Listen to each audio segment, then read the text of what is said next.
Look at that sun. What is going on, guys? What we got on today?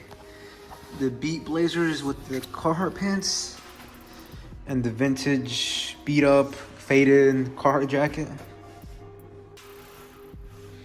All right, so let's get into today's, I don't know where I'm gonna put this in what video, but we got some new OEM valve covers from from Z1, as well as solenoid gaskets, coupler, silicone coupler. That shit is thick, man. Look at that. 4-ply, thick.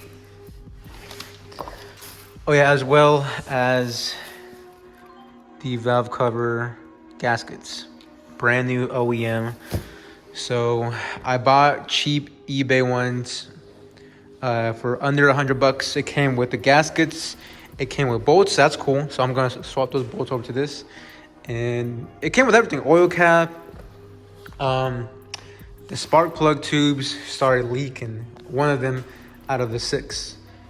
So I bought cheap aftermarket ones so you don't have to. Save your time and save your money. Also, I went to the junkyard and pulled off an OEM one from another G35. But when I came home, I realized the spark plug tube was cracked. The way that you know these are OEM, if you're going to a junkyard, they have this thing right here, this PCV. I'm not sure if it's a torque spec. I don't know what that is, but that's what OEM ones have. And keep in mind, these cars are almost 20 years old. So that valve cover was probably the same one that was used since the car came out. So, think about your time and money. I bought this from Z1, as I said earlier. It came as a kit. It was $450, I believe. It's cheaper if you buy it as a kit versus if you buy it separately. So with all of this, the valve covers, the gaskets, the solenoid gaskets, and this coupler, it came out to a total of $528, shipped to my state in Tennessee. So somebody correct me if I'm right or wrong, but I think Nissan has improvised their gaskets.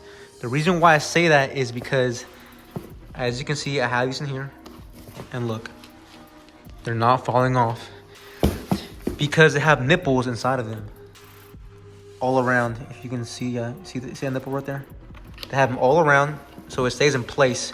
The reason why I don't know if this has been going on for a long time or it hasn't is because I've seen a lot of videos on YouTube, and about people doing their valve covers and shit. But I think most of the time they get the Felpro. Is it Felpro or Velpro? The ones from like your auto parts store, like from O'Reilly's, whatever. Those don't have nipples. The reason why I know that is because, or the reason why I know that people aren't using OEM ones, or at least I think I do, is because when they do the job, what they do, they put like fishing wire around it or tape, something to hold the gasket while they're placing it down. So, like I said, someone correct me if I'm right or wrong. But yeah, like I said, I think Nissan has finally started to improvise their gaskets, which is really cool. It's convenient. It's going to be much easier to put on.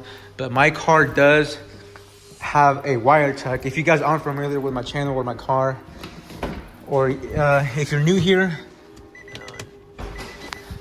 I have a wire tuck. So it makes it so much easier with accessing spark plugs. And let me flip this. The camera lighting is going to be shit because I have this iPhone, but I have everything's tucked away. Yeah, you can't see it. The big harness here is tucked away, so I can access all of this shit. It's worth buying these. Don't buy the cheap plastic ones. Concept Z Performance does make an aluminum valve covers that are serviceable. So all of this, you can take off this baffling system from the ones from Concept Z Performance. They have like screws that you take off and you can service these. I haven't seen enough research where I haven't seen enough research of them holding up, so I don't know. But yeah, definitely stay away from the plastic ones. Who knows how well the aluminum ones hold up. But the reason why I did not go with the aluminum ones was because they're metal. And as you can see, the valve covers are going to be sitting right here, and the intake manifold is right here. So, you know, typically your valve cover gets hot. So I don't want hot, radiant air, you know, floating around the intake, the sides of the intake manifold, because that's going to create more heat on your intake manifold, which, you know, heat equals to heat soak on the metal, and it's going to make your plenum hotter, so less power. You guys get what I'm saying. I'm kind of like a freak about trying to maintain all this heat and whatnot. You can remove items that are very sensitive to heat, and you can replace them with ones that are not. What I mean by that is aluminum is very, very good at conducting heat. So it will absorb heat very, very quickly. It'll act as a heat sink. It's not going to be nearly as efficient as something that's fiberglass, carbon fiber, or plastic. And then I see people were saying like, oh yeah, like, you know, the Nissan one, Infiniti, they're cheap, blah, blah, they're gonna leak. Like, bro, I've had this car for 5 years, and when I did my valve cover gaskets the first time, I reused my OEM original valve covers. And the reason why I put on these cheap eBay ones was because I wanted to see if they would last. Of course, they didn't even last 2 months. So, you know, I was doing a test to see if they would hold up or not. But when I took off the old OEM ones, they were still good. Like the seals were still good. There was no oil inside the spark plug tube. So you might be asking, like, why did you replace it? Again, I just wanted to, you know, the old ones were kind of like ugly looking. They were faded as fuck. They looked nasty. So yeah, I mean, I've had this car for 5 years, and I've had the valve covers for 5 years. The OEM ones that I threw out now, and they lasted that long. Who knows how long those valve covers were on before I got this car. Hell, those might even be the same OEM ones since this car came out. So don't say, don't buy the OEM ones, are too expensive. But bro, they've held up for that long, you know? So it's definitely worth it. Don't cheap out on other garbage. That's all I'm gonna say.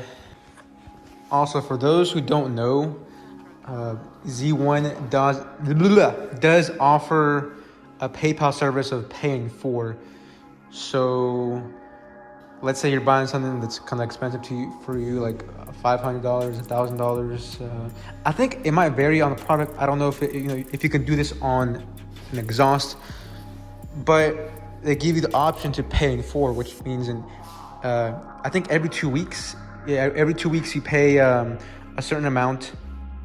For example, since this was $528, every 2 weeks I would have to pay like $130 for 4 times every 2 weeks or some shit like that.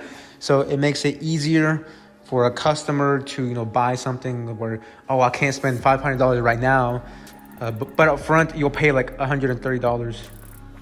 I really hate making videos really long of me talking and shit, but one thing that I think about myself is I like to think of myself as a YouTuber who really puts out a lot of information.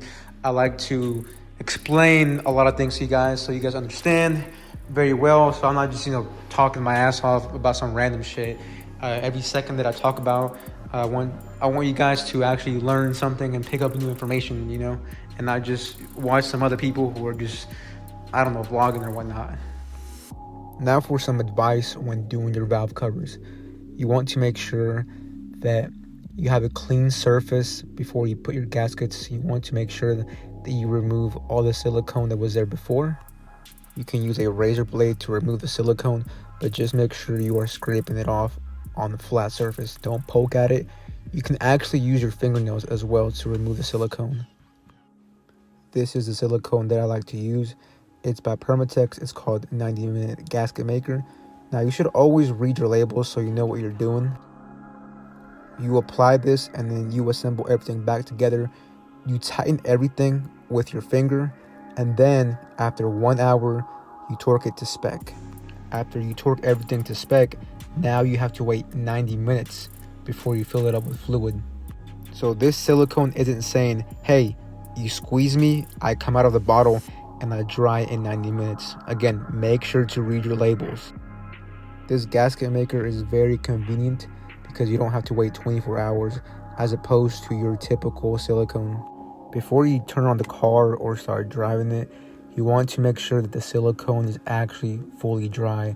What you can do to note this is you can apply the silicone on a cardboard piece of paper, and after 2 hours or so, you can touch the silicone and see if it actually is super hard and dry, so that you can compare that to the silicone that you applied on the actual valve covers.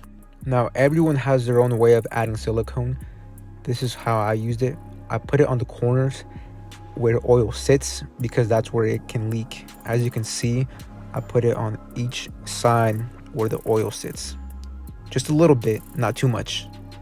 This is not mandatory.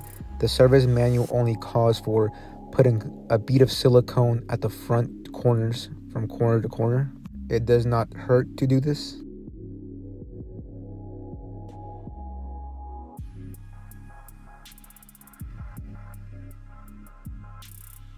If you are doing this job, I would suggest to buy new valve cover bolts, OEM, from Z1 Motorsports, and you want to add anti-seize.